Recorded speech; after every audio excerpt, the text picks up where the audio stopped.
Yeah, I mean, John Mack, I mean, he was extremely important, I think, in altering, shifting our conception of what it means to be an alien. I think pre-John Mack, and well, not just John Mack, I mean, people like Jacques Vallée and others also need to be given credit.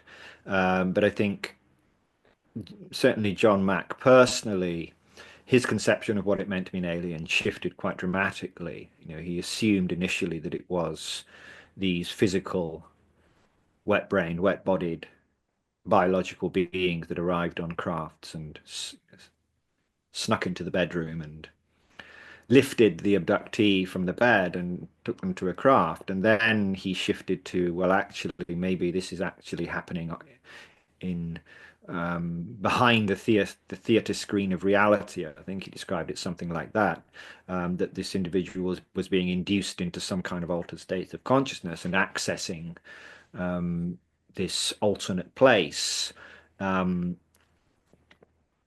non-physically.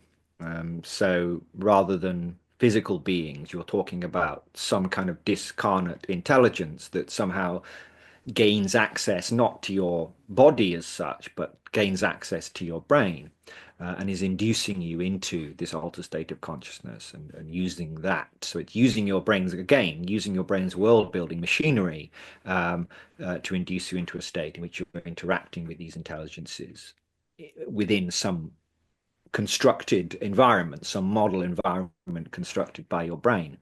Um, and there are in the book, I talk about insights, many insights from Amazonian people. So there's this guy character called Bernardo Peixoto, I think is how you say it, who John Mack spent a lot of time with, and he was a member of a an indigenous group who described these beings called Ikuya, which were seemed very much like the kind of grey aliens that we're familiar with. But this guy, Bernardo Peixoto, I'll just call him Bernardo, it's easier. Um, he seemed to have the insight that these intelligences simply used form because that's what we recognize and that's what we understand, but that they don't really occupy any kind of recognizable form, physical form, but they are everywhere and nowhere is the phrase that Bernardo uses here. He in one particular encounter he sees these beings in the forest, and he asks them, where did you come from? And they said, we came from nowhere, which in his head could only mean that they are everywhere. So they're kind of everywhere and nowhere intelligences. Um, and of course, this, to me at least, this immediately brings to mind the kind of intelligences with it, which and how I envisage these intelligences with which you interact in the DMT state. And the DMT is allowing, it's generating this particular neural state that allows these intelligences that are everywhere and nowhere to interact with your neural machinery. And so I think there may be, I'm not saying they're exactly the same, but these John Mack's experiences, as he called them, could be undergoing a similar type of experiences as people regularly undergo under the influence of DMT. Once you start to take seriously the idea that you are indeed interacting with some intelligence that is far beyond the human, and that has a far deeper, more expansive understanding of the nature of reality than we could dream about at this point in our development. Anything goes really. We don't. I focus on the brain because that's the thing. I think to me that's the central locus of where these events are taking place. I think for me, it makes no sense if you are dealing with some kind of discarnate intelligence, um, some kind of alien intelligence that effectively exists everywhere and nowhere, then it doesn't make sense that it would materialize as such or occupy a physical form, although it might be able to do that.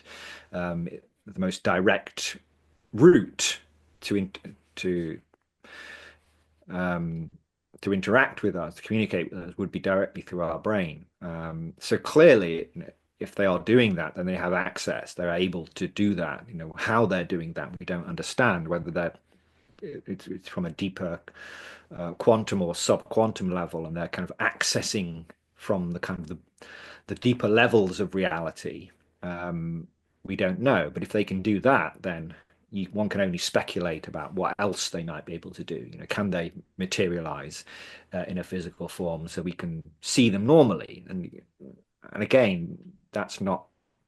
These aren't entirely different things, because when you see something, an object in the environment, it's still the model being constructed by your brain. Of course, if you can touch it and kind of pick it up or whatever, then that's more, entirely different thing perhaps. But it's all still the model being constructed by your brain. So yeah, it's something I don't get into, but it could certainly be enfolded into that broader model, I think. I guess another possibility is some biological beings of a lineage, other like a non-human lineage, that are a little bit further along into exploration of the potential of DMT spaces, and they're using that Yeah, technology and yeah. interacting with us. That, maybe that's a possibility too. That's also possible. It Mm, could be biological beings that have somehow discovered a means by which to mm, interact with our brains directly. So they're also biological beings like us, but they can interact with us using. mhm.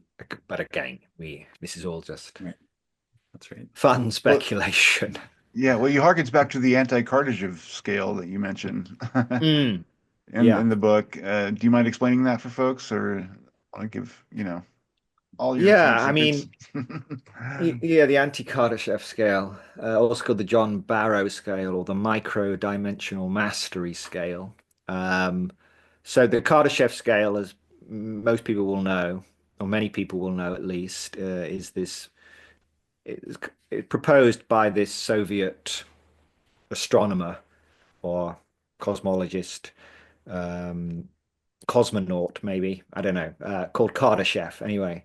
And he suggested that as a civilization develops and becomes more technologically sophisticated and advanced, it starts to expand outwards. So it measured the trajectory of an intelligent civilization from type 0 up to type 1, type 2, type 3. So a type 1 civilization, for example, I forget the exact details, but can control the energy of their entire planet. Type 2 can control and harvest and control the energy of the nearest star, and then you go up to the entire solar system, and then it's an expansionist trajectory basically that sees us climbing the ladder from Earth into outer space, and assuming control of greater and greater energy resources at larger and larger scales. This has become kind of the standard way of thinking about how intelligent civilizations develop over time. But John Barrow, a British cosmologist back in the 90s, said actually this doesn't really mirror the way that we're progressing, at least, in that, yes, we are slinging objects into celestial orbits and things like that. And we do have an interest in exploring space. We spend far more money and resources looking at smaller and smaller scales. So we're interested in manipulating our genetic code, or trying to drill down into the deeper structure of reality. Think about the Large Hadron Collider and um, fundamental particles and the quantum level, and deeper and deeper and deeper. So we're actually more interested in going down, if you like, in the opposite direction, to the Kardashev scale, which is why it's often called the anti-Kardashev scale. So as an intelligent civilization develops and advances, they assume greater and greater control, not at larger and larger scales, but at smaller and smaller scales. beginning with manipulating the genetic code all the way down to manipulating fundamental particles. So think about nuclear fission, nanotechnologies, that kind of thing. And then ultimately you end up with kind of the culmination of John Barrow's microdimensional mastery scale, which he calls an omega minus civilization, which is capable of manipulating the structure, the fundamental structure of space-time itself. So they truly understand and are able to manipulate the fundamental substrate of reality. We're not there yet, but I would suggest that that's probably a more likely trajectory for an intelligent civilization rather than trying to get over these massive interstellar distances, is actually to focus on that attention inwards, which is what we seem to be doing. And so ultimately, if you extrapolate down, once you reach this omega minus level of intelligence and you're capable of manipulating the fundamental structure of space-time, then you start to think about, well, can we instantiate ourselves in the fundamental structure of space-time? So rather than uploading ourselves onto stacks of servers on the nearest moon or something like that, but actually we would instantiate ourselves in the fundamental structure of reality itself and effectively transcend our physical form, not by going into outer space, but by effectively disappearing into the fundamental structure of space-time, in which case we become effectively, we would disappear into the fundamental structure of space-time. And if we assume that that's possible, then it's highly likely that within this universe, there are probably countless numbers of civilizations that have already achieved this, and they would, for all intents and purposes, be completely invisible. They would be everywhere and nowhere. And they would, from a human perspective at least, they would be indistinguishable from gods. Far more intelligent, far more advanced, and basically invisible everywhere and nowhere. So you start to, this is, I wouldn't say mainstream science now, but I'm not drifting into, I'm not drifting into entirely kind of mystical or woo territory here. This is perfectly reasonably acceptable ways of thinking about how intelligence develops in the universe. And so these beings that have effectively disappeared into the fundamental structure of space-time, highly intelligent beings, you start to think, well, they kind of look a lot like, in some aspects, the kind of beings that people tend to meet in the DMT space. They often encounter beings that are supremely intelligent, that seem to be inordinately advanced, far more advanced than humans, and seem to be much older, much more technologically sophisticated than us. And you have to think, well, have we somehow stumbled on a way to communicate with these civilizations that have made the leap to this omega minus or some kind of something like that?